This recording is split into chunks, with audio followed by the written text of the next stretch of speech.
Greetings, Saberites. Anonymous here.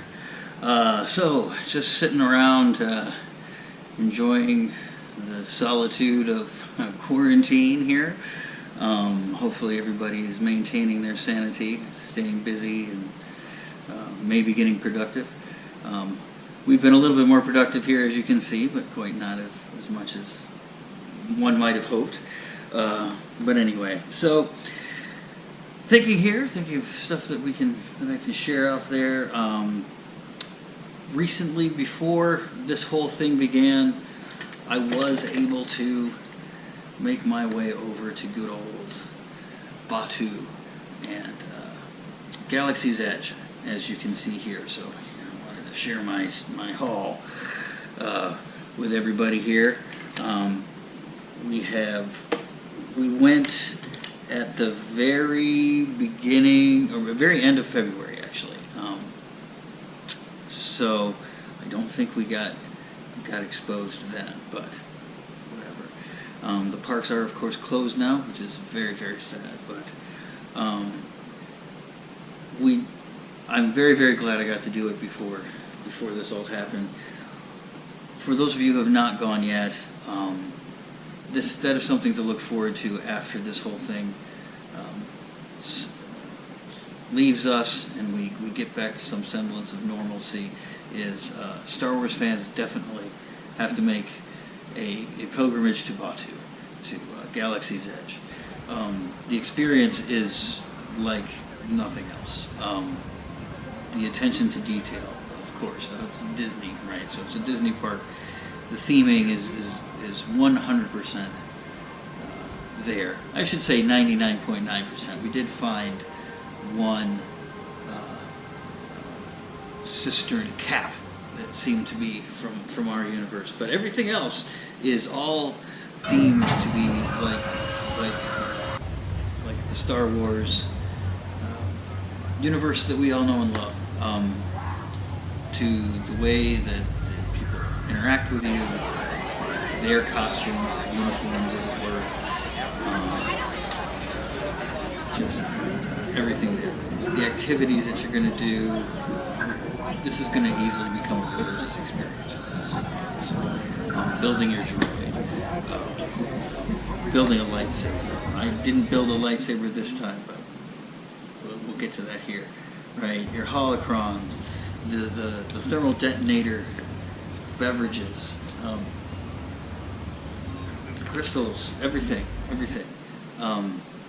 Just absolutely top-notch, as one would expect. And everybody has been seeing the YouTube videos of people going there and then coming back with their things.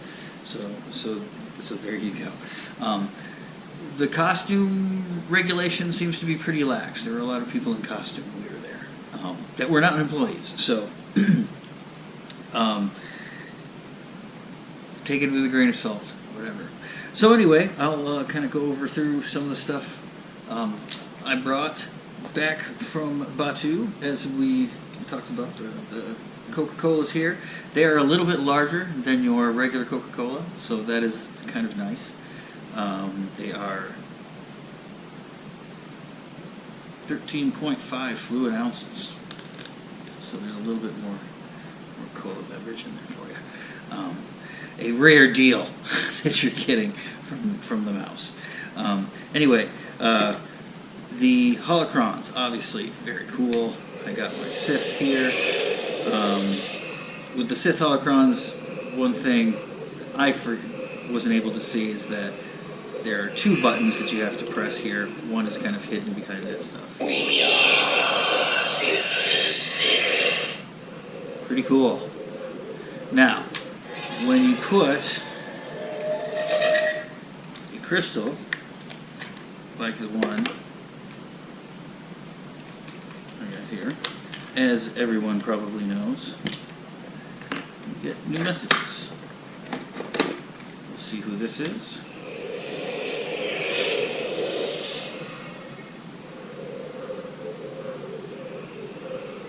A wise master does not reveal all his secrets at once.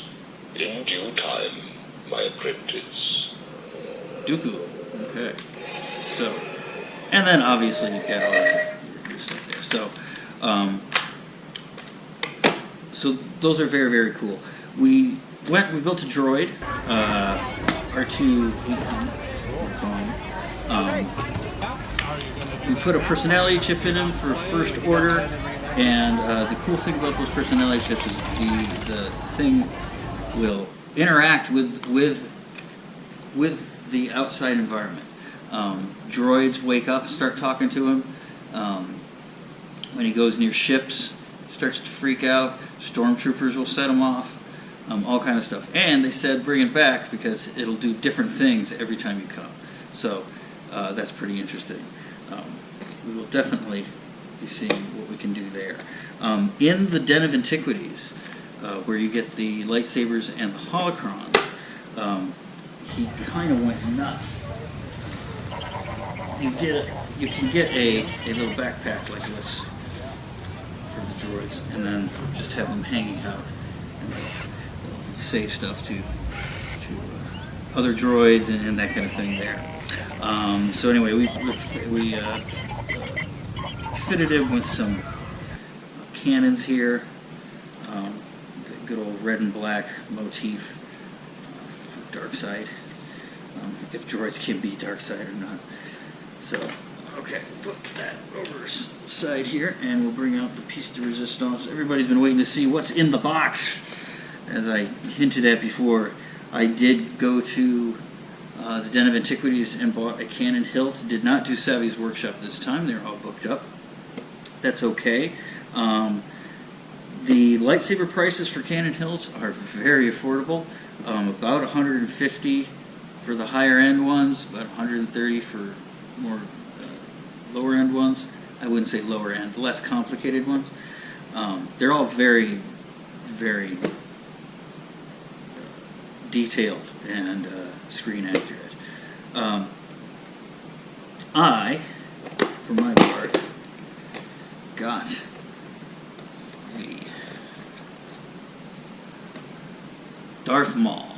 Now you can get two of these and hook them together, and they will be usable as a staff. I do not have my blade anymore. I left it in the airport. Got it all the way back to Michigan, but left it in the airport, and so there's that. So if there's anybody out there who has an extra Galaxy's Edge blade that they're willing to get rid of, go ahead and let me know. Otherwise, I'll just have to wait until I go back. In which case, I'll probably get the second half of this. It comes with a coupler, and create the Darth Maul staff. As far as the Darth Maul thing goes, this is very screen accurate. I chose it because it feels the best. It has the slimmest profile, I think. The Kylo is also very nice, but very thick. But that's a chunky saber anyway. The Graflexes, all of that, are right run of the mill. Didn't get to touch or handle the Ahsokas. The Ahsokas seem pretty large. The Rebels Ahsokas. So that's why I went with this one. I can't demonstrate the sounds or anything like that because I don't have the blade, so I apologize for that. They do not accept the crystal when you buy them at the Antiquities. They just go with the canon color. That's totally fine. They come with this nifty box, which is a great display case, as it were, anyway. But you can see very, very nice detailing. It is aluminum. It is metal. It's got a good heft to it. It'll be nice. It'll be nice. I haven't been able to swing it around so much, obviously, because I don't have the blade. The blades did seem a little loose, but I can't give you a good thing on that. There's even got a cover tech clip, which they do sell in the park. So there you go. We also got some costuming stuff. I got this hat, jacket you've seen me wear before, but I'll just keep it.